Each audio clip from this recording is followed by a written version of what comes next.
চাওক আমি থকালৈকে একদম চিধা কথা আমি থকালৈকে এইবিলাক ভণ্ডামি সহ্য নকৰিম কোনোবা মানুহ নগাঁৱৰ পৰা আহিছে ইয়াত ভাড়া কৰি আছে ভাড়া কৰি থাকে যদি সি বাংলাদেশী হয় তাৰ কাৰণে সেই বাংলাদেশী হ'লেও কোনেও তাক আঙুলি টুৱাব নোৱাৰিব সেই বাংলাদেশীক আঙুলি টুৱাবৰ কাৰণে এখন আইন আছে সেই বাংলাদেশীক খেদিবৰ কাৰণে এখন আইন আছে এটা প্ৰশাসন আছে আইন আৰু প্ৰশাসনৰ ঊৰ্ধত সংবিধানৰ ঊৰ্ধত যোনে যাব আমি মাতিম আৰু মাতিয়ে থাকিম যোনে যি কক কোনোবাই যদি দালাল কয় কোনোবাই যদি কিবা কয় আমি একো আপত্তি নাই আমাৰ সংগঠনৰ স্থিতি দেখা গৈছে এজন খিলঞ্জীয়া মুছলমানে কৈছে যে বাংলাদেশীক আমি সুৰক্ষা দিমেই এতিয়া কথাটো হৈছে কি যদি বাংলাদেশ সুৰক্ষা দিম বুলি আৰু হুমকি দিয়ে তেন্তে আমি হুমকি দিম আমি ইয়াত নিদিও থাকিব যদি যুদ্ধ হয় হ'ব যি পৰ্যায়ত যুদ্ধ হয় এই যুদ্ধলৈ আমি সাজু আছো আৰু শুনক মানুহখিনি বচাব লাগিব তাৰ কাৰণে যুদ্ধ হ'ব প্ৰয়োজনত হেংদাং হ'ব আৰু প্ৰয়োজনত যদি বিকল্প কিবা চিন্তা কৰিব লাগে বিকল্প কিবা চিন্তা হ'ব কিন্তু যুদ্ধটো হ'ব আজি শিৱসাগৰৰ দৰে জেগাত ৰংঘৰ চাৰিআলি ৰংঘৰৰ পৰা 100 মিটাৰ আঁতৰত ৰাতি 11টা বজাত সন্দেহযুক্ত মানুহ খিলঞ্জীয়া মুছলমান সকলো লগ হৈ নাৰায়ে তকদিৰ আল্লাহু আকবৰ ধ্বনি দিছে কিন্তু আমাৰ মুখত আজিলৈকে জয় শ্ৰীৰাম শুনিছে নেকি আমি জয় অসমৰ স্থিতিত আছো জয় অসমেই কৈ আছো কিন্তু তেওঁলোকে ক'ব নাৰায়ে তকদিৰ আল্লাহু আকবৰ আমিতো আজিলৈকে হৰ হৰ মহাদেৱ আৰু জয় শ্ৰীৰাম কৈ ৰাস্তাটো লোৱা নাই এটা এই কথা বতৰাবিলাকে এটা স্পষ্ট ইংগিত দিছে যে শিৱসাগৰৰ একাংশ খিলঞ্জীয়া মুছলমান মানুহে বাংলাদেশী মূলৰ সন্দেহযুক্ত মানুহক ৰক্ষণাবেক্ষণ দিছে সঁচাটো সঁচা আহক আমাৰ গোটেই প্ৰত্যেক ফুকন নগৰ মেলা চকৰ গণপতি মই নিজেই যাম এক ঘৰ মানুহৰ পিছফালে হিন্দু বাংলাদেশী আছে নি আপোনালোকে দেখুৱাই দিয়ক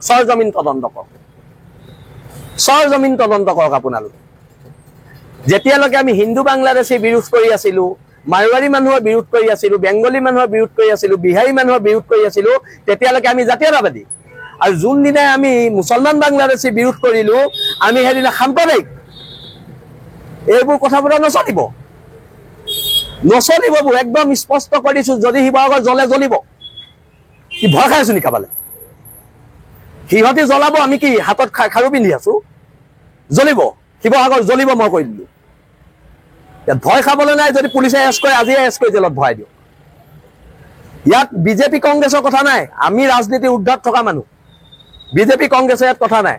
কোনোবাই দম দিব শিৱসাগৰত কিবা হলে কাকো খুদাই নেৰিম কোন হয় শিৱসাগৰত কিবা হলে কাকো ময়ো খুদাই নেৰো যদি শিৱসাগৰত কোনোবা খিলঞ্জীয়া মানুহৰ গাত এটা আচুৰ লাগে কাকো মই খুদাই নেৰো সেইটো কথাও কৈ দিছো বিলাচী থানা অসমে খুদাই নেৰে এটা খিলঞ্জীয়া মানুহৰ গাত যদি হাত লগাই হাত ছিঙি দিয়া হ'ব কি হৈছে ইয়াত দাদাগিৰি চলিছে ধৰ্মৰ আফিম খাই আছে সিহঁতি আমি ধৰ্মৰ আফিম নাই খোৱা ধৰ্মৰ আফিম সিহঁতি খাই আছে ধৰ্মৰ আফিম নাই খোৱা জাতীয়তাবাদৰ কেঁচা তেজ খাই আছো এইটো কথা স্পষ্টকে কৈ দিয়া হৈছে ভয় ভাবুকি দেখুৱাব দিগদাৰ আছে আৰু যদি মুখামুখি সংঘৰ্ষ বিচাৰিছে হ'ব সংঘৰ্ষ ক'ত লাগিব সেইটো কথা ক'লে হয় হ'ব সংঘৰ্ষ সংখ্যা তোমালোকে দেখুৱাইছে সংখ্যা আমিও দেখুৱাম আমাৰ সংখ্যা নাই নেকি আমাৰ ফুকন নগৰ মেলা চকৰ মানুহবোৰ মেটেকা ঘাটৰ মানুহবিলাকে দৈকাপাৰ মানুহ বেদবাৰী মানুহে কি হাতত খাৰু পিন্ধি আছে আমি হাতত খাৰু পিন্ধি আছো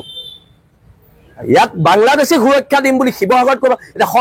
সম্প্ৰীতি ফেচবুকত কেইজনমান লিখি আছে সম্প্ৰীতি তেওঁলোকে দেখুৱাব লাগিব সদায় সম্প্ৰীতি আমি দেখুৱাম সম্প্ৰীতি সদায় আমি দেখুৱাম ঠিকা লৈ থৈছো ইয়াত সম্প্ৰীতি দেখুৱাৰ ঠিকা লৈ থৈছো নেকি আৰু মই পুনৰ কৈ দিছো মোৰ নেতা হিমন্ত বিশ্ব শৰ্মাও নহয় মোৰ নেতা গৌৰৱ গগৈও নহয় মোৰ এটাই লক্ষ্য উদ্দেশ্য খিলঞ্জীয়া মানুহৰ সুৰক্ষা এইটো কথা স্পষ্টকে কৈ দিছো আৰু মই পুনৰবাৰ কৈছো যে সম্প্ৰীতিৰ কথা লিখি থকা মানুহকেইজনে সেই মানুহকেইজনী ওচৰত গৈ পেলাই সম্প্ৰীতিৰ কথা কওক আমাৰ ওচৰত আহি সম্প্ৰীতিৰ কথা নকব এটা সম্প্ৰীতি শিৱসাগৰত শেষ যুদ্ধ হ'ব বছ সম্প্ৰীতি শেষ শিৱসাগৰত যুদ্ধ হ'ব চেলেঞ্জ কৰিছো ওপেন চেলেঞ্জ কৰিছো দম আছে যদি তহঁতি লাগিবলৈ ক'ত লাগিবি কবি আৰু ইয়াত কোনোবা বিধায়কে দম দিব এইবোৰ নচলিব ইয়াত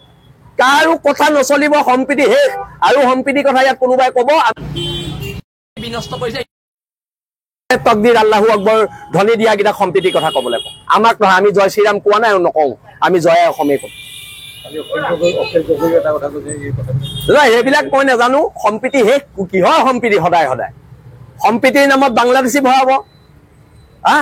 আজি আমাৰ নামঘৰত এতিয়া যে ভাদমহীয়া নাম হ'ব, চাওকচোন, এটা বহিৰাগত মানুহক আমি সোমাবলৈ দিওঁ নি নামঘৰত? আমি জাতীয়তাবাদ ৰাখিছো, সি হিন্দু হল বুলি আমাৰ নামঘৰত আমি সোমাব নিদিওঁ চবকে। আমি খিলঞ্জীয়া মানুহখিনিক লৈহে হেৰি কৰো, ভাদ মাহ পালন কৰো। স্পষ্ট, সেই খিলঞ্জীয়া এজন মুছলমানো হ'ব পাৰে, তেওঁ যাব পাৰে হা। কিন্তু এটা কথা, এই এনেকুৱা ধৰণৰ নাটকবাদী ধান্দাবাদী ভোটৰ স্বাৰ্থত কথা ক'লে নহ'ব। যুদ্ধ হ'ব, সম্প্ৰীতি শেষ, যুদ্ধ